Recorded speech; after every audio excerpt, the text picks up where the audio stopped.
nhà nghe đi.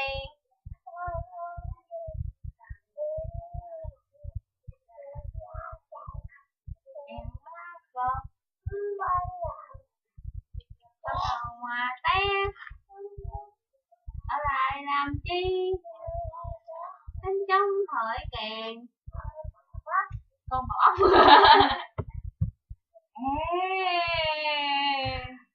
Kêu Nhàn ơi đi. Nhàn ơi, mẹ ơi, ba ba, ông ba ba ơi, cảm ơn mẹ, cảm ơn mẹ.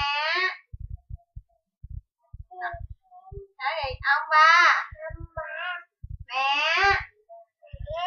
Nhàn, Nhàn ơi, mẹ ơi, bà ba ơi,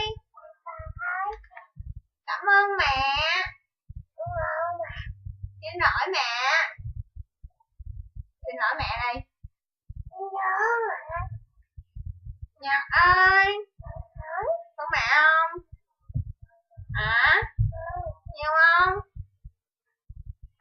Nhiều không? Nhiều không con? Trên này lên. Hello. 1 3 5 8 mẹ thương con. Cả nhà ta xa lại nhớ. Trời. Kêu Nhàn ơi, cho anh đi gọi. Nhàn ơi, mẹ ơi, bà ơi, ông ba ơi, con nè, con nè.